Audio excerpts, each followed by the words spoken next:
On September 20th, 2021, a nomadic Tibetan girl, Geru Tsomao, traveled around 1,700 kilometers from Qinghai province, part of what is called the planet's third pole, to Beijing for cleft palate and lip surgeries. At that time, no one could possibly know how this journey would change her life forever.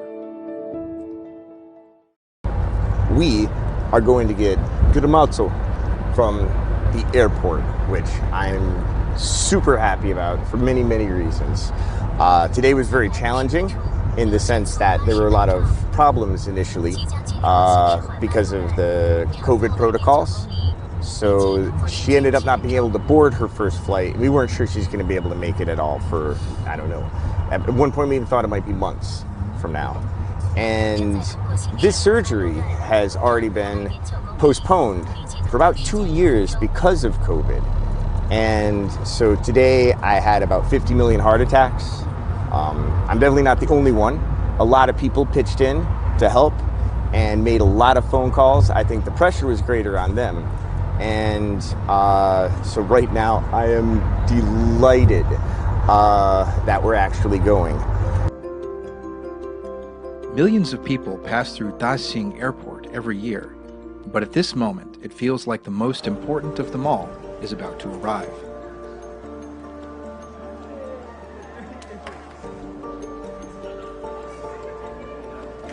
Flying with Tsomao is Tibetan, her teacher from their hometown Chumerleb. Greetings often represent beginnings, but for Eric and Tibetan, their journey started a long time ago.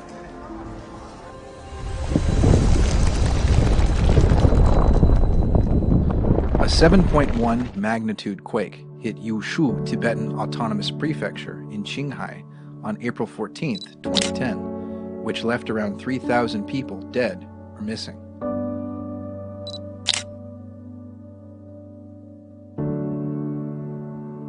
But in all the despair that followed, a ray of hope cut through the darkness.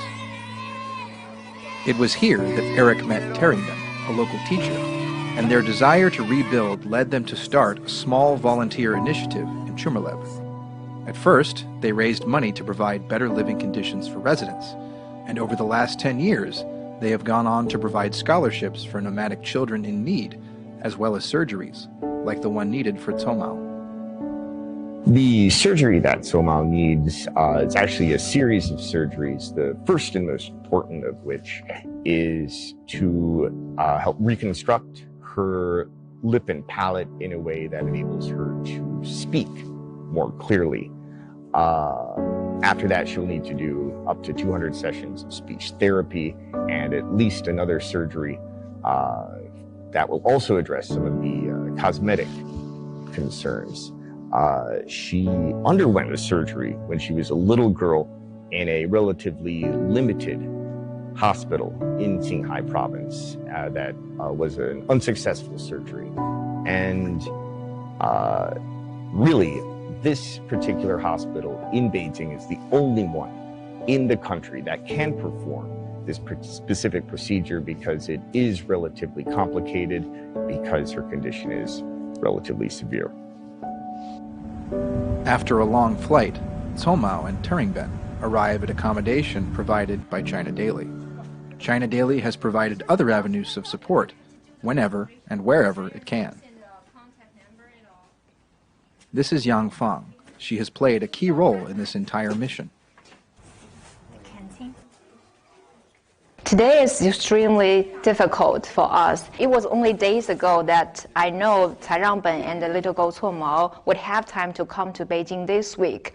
So we have a very tight time schedule to arrange all the surgeries and all that. And gladly we've done that. And in the past week, I feel like being surrounded and supported by love all the time. So it was really an inspirational experience for us. This morning we were going to the hospital to COVID test to prepare her operation. Although COVID-19 is relatively under control in Beijing, the city has continued its stringent health and safety measures to protect the public good.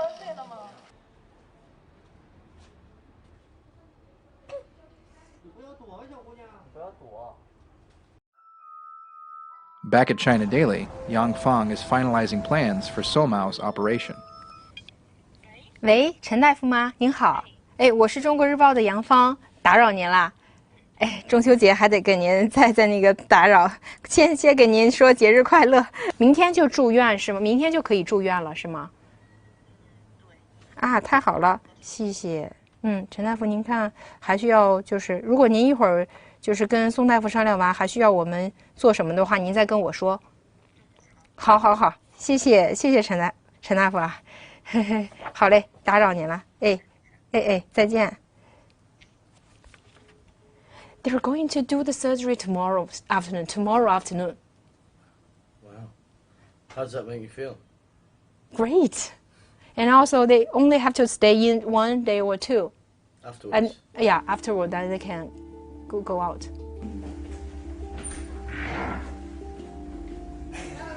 Hello, Digger. Now that everyone has received the good news, Eric and his family visit Teringben and Tsomao. Over the years, what began as a friendship has become a family. Teringben is godfather to Eric's children, Lily and Sagan. He does. Yeah. All right, I think our car is about a minute away. All that's left to do before tomorrow is pray for a smooth operation, making Lama Temple in Wudaoying the perfect place to visit. Yeah.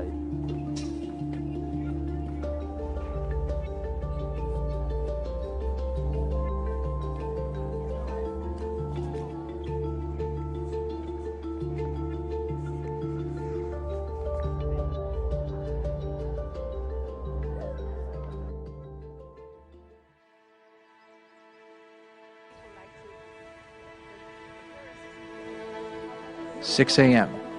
After 2 years of delays due to COVID, Tsomao has just a few more hours before her life changes for good.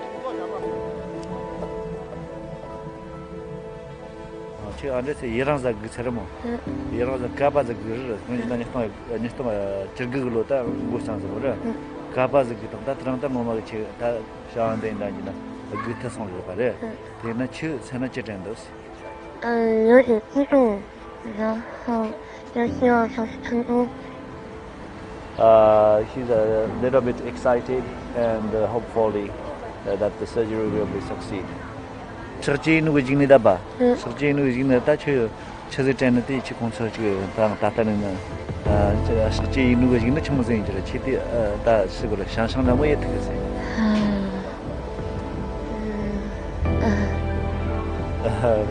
他还没有想好。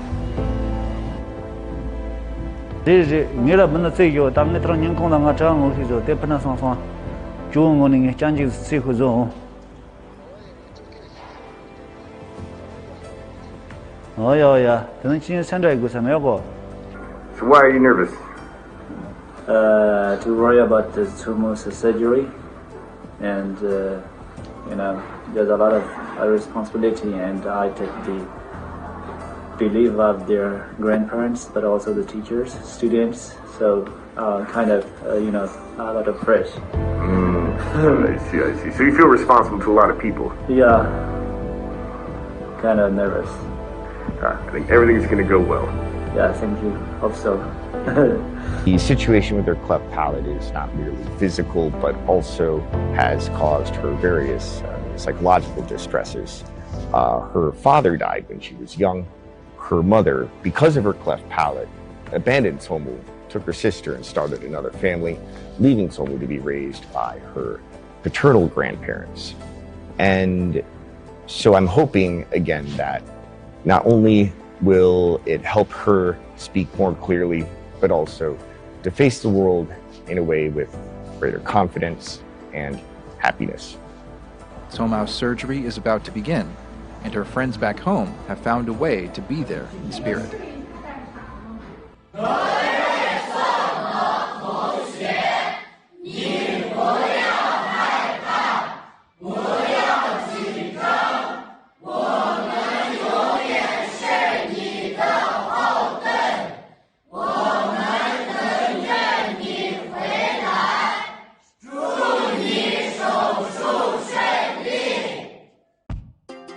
Well, I'm absolutely that the first surgery was a success.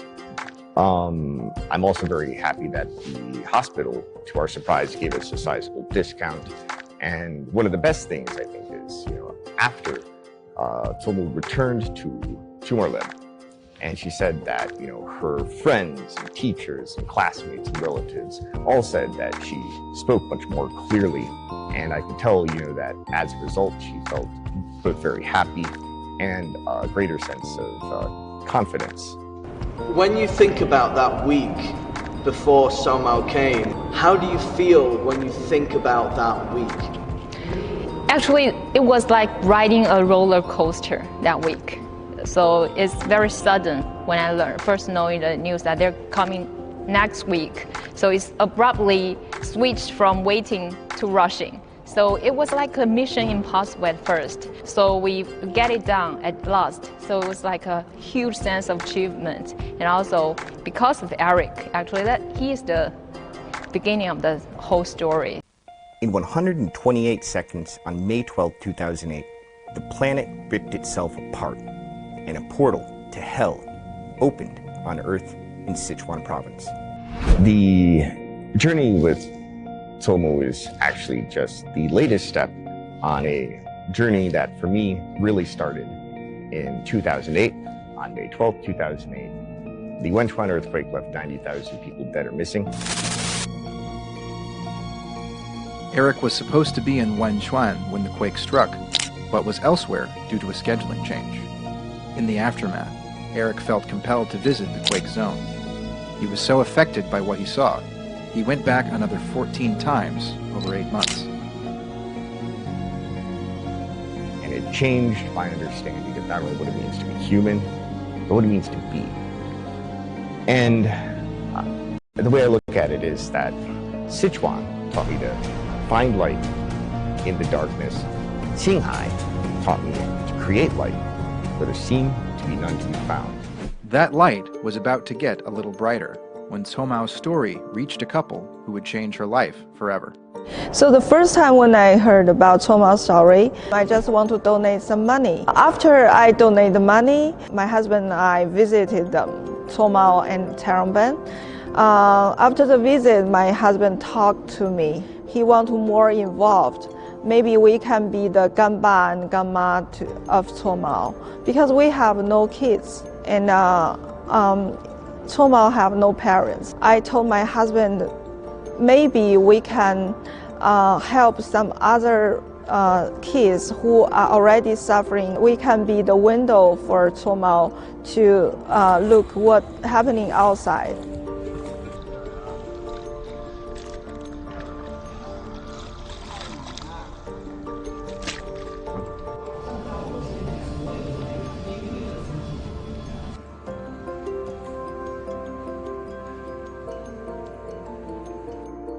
We brought Tsomao to Beijing for her to receive a life-transforming surgery, but we never imagined that in a way that's also very life-transforming, she would ultimately get the parents, the mom and dad, that she never had growing up. This journey is one that I've chronicled in my new book, Closer to Heaven, A Global Nomad's Journey to China's Poverty Alleviation, the updated version of which will include Tsomao's story. And one of the things I've really loved about it too is, not only seeing Tsomao smile, but sharing her smile. And it's contagious. And, when she smiles, realize I'm also smiling. Look around, the other people are smiling too. That's beautiful.